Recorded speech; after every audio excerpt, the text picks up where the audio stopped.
ఈ ఆర్టికల్ చూస్తే ఒక అనుమానం వస్తున్నది. दैनिक भास्कर लो सोम डिस्टिलरीज के खुले में बने 20 स्पिरिट और रिसीवर टैंक सील 2015 में कार्रवाई कर सिर्फ 1 लाख का जुर्माना किया था आणि अपुडिची मुरैना में जहरीली शराब से हुई 24 लोगों के बाद मौत के बाद अफसरों ने सोम डिस्टिलरीज के 20 स्पिरिट और रिसीवर टैंक सील कर दिया है.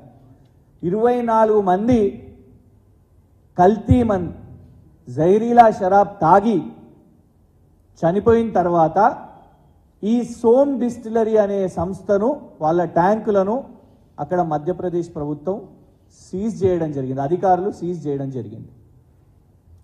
అలాంటి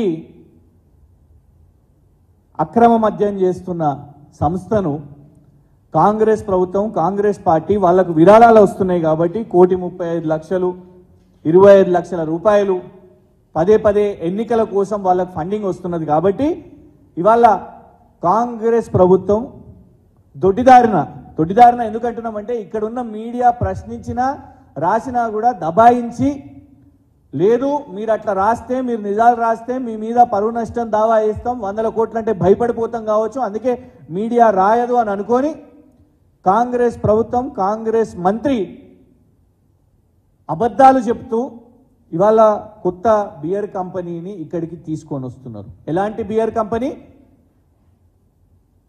మధ్యప్రదేశ్ రాష్ట్రం నుంచి మొదలై కాంగ్రెస్ ప్రభుత్వం నుంచి మొదలై అక్కడ కల్తీ మద్యం దేశీదారు అని అంటారు, కంట్రీ లిక్కర్. ఎవ్వరు గూగుల్లో కొట్టినా సోమ్ డిస్టిలరీ కంట్రీ లిక్కర్ అని కొడితే మొత్తం కూడా డీటెయిల్స్ వస్తాయి.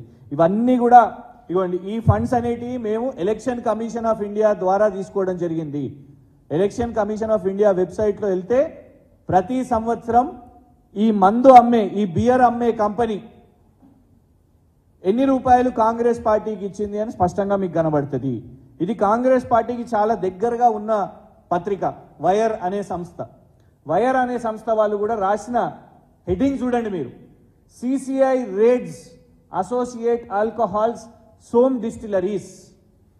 సోమ్ డిస్టిలరీ మీద రేడ్ జరిగింది. ఎందుకు అంటే the investigation is looking at price fixing of so called country liquor or low price locally made alcohol. Country liquor అంటే ఏంది? అది మళ్ళా తెలంగాణ రాష్ట్రంలో ఇవాళ కాంగ్రెస్ ప్రభుత్వం తీసుకురావాలనే ప్రయత్నం చేస్తున్నది. మళ్ళా గుడుంబాలు ఇట్లాంటి బియర్ కంపెనీలు వీటిని మొదలుపెట్టే కుట్రలో భాగంగా ఇవాళ కాంగ్రెస్ ప్రభుత్వం ఇందుకే ఇవాళ ఎందుకు మీకు ముడుపులు వస్తున్నాయి, బ్రూ ట్యాక్స్ అంటే ఏంటిది అని చాలా మంది అనుకుంటున్నారు కదా. ఇగోండి ఇవే బ్రూ ట్యాక్స్.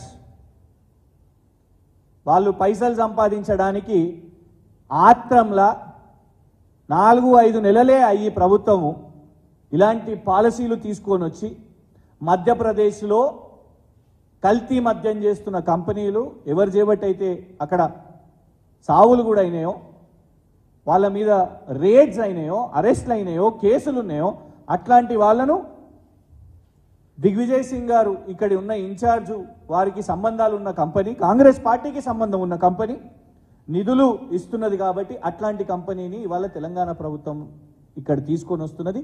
దీని మీద మళ్ళా కేసేస్తారా, 100 కాదు 1000 కోట్లు వేస్తారా? జూపల్లి కృష్ణారావు గారు సమాధానం చెప్పాల్సిన అవసరం ఉన్నది. మాకు ఆశ్చర్యం ఏంటంటే మంత్రే ప్రెస్ మీట్ పెట్టి అసలు ఏ కంపెనీ వస్తలేదు, అసలు ఎవరు దరఖాస్తే చేయలేదు అని మంత్రే చెప్పిండు అంటే మరి మంత్రికి కనీసం సమాచారం ఉన్నదా లేకుంటే ముఖ్యమంత్రి డీలింగ్ చేసిండా డైరెక్ట్ ఇందులో? జూపల్లి కృష్ణారావు గారికి తెలియకుండా రేవంత్ రెడ్డి ఇందులో డైరెక్ట్ డీలింగ్ చేసిండా? ఖచ్చితంగా జూపల్లి కృష్ణారావు గారు సమాధానం చెప్పాలి, ముఖ్యమంత్రి గారు సమాధానం చెప్పాల్సిన అవసరం ఉంది. ఎందుకంటే ఓపెన్గా నేషనల్ స్టాక్ ఎక్స్చేంజ్ కూడా తెలిసిపోయింది సోమ్ డిస్టిలరీకి ఇక్కడ బీర్ అమ్ముకునే కాంట్రాక్టు తెలంగాణ ప్రభుత్వం ఇచ్చింది వాళ్ళ వ్యాపారం ఇక్కడ చేసుకోవడానికి. మరి మంత్రికే తెలియకుండా అవుతుందా ఇది?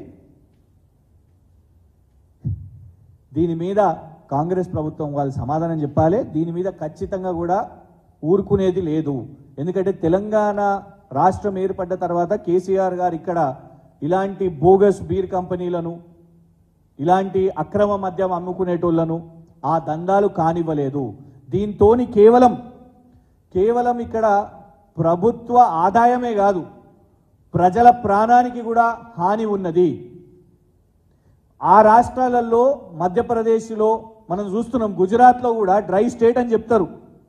దాదాపు 65 మంది చనిపోయినారు అక్కడ. ఒక్కటేసారి ఒకటే రోజు 65 మంది కల్తీ మద్యం డ్రై స్టేట్ అయిన గుజరాత్లో తాగి చనిపోతే ఇవాళటి వరకు కూడా దాని మీద విచారణ లేదు, అరెస్ట్ లేదు. మధ్యప్రదేశ్లో ఇట్లనే ఈ కంపెనీలు చేస్తుంటే రేపు తెలంగాణలో కూడా ఇదే పరిస్థితి తీసుకొని రావాలన్నా మళ్ళా రేవంత్ రెడ్డి గారు కాంగ్రెస్ ప్రభుత్వం. అందుకే దీని మీద వదలము. ఖచ్చితంగా ఈ కల్తీ మద్యంతో తెలంగాణ ప్రజలకు ఇబ్బంది కలగొద్దు. ఈ కల్తీ మద్యం దాగి మన దగ్గర కూడా మళ్ళా అప్పట్లాగా కల్తీ మద్యం దాగి వ్యక్తి మరణం అనే వార్తలు చూడొద్దు. అంటే ఈ బోగస్ కంపెనీలపై కాంగ్రెస్ ప్రభుత్వం మీద పోరాటం చేయాలి. జూపల్లి కృష్ణారావు గారికి సమాచారం ఉందా, లేకుంటే రేవంత్ రెడ్డి గారు డీలింగ్ చేసిరా? ఖచ్చితంగా కాంగ్రెస్ ప్రభుత్వం దీని మీద జవాబు చెప్పాల్సిన అవసరం ఉన్నది.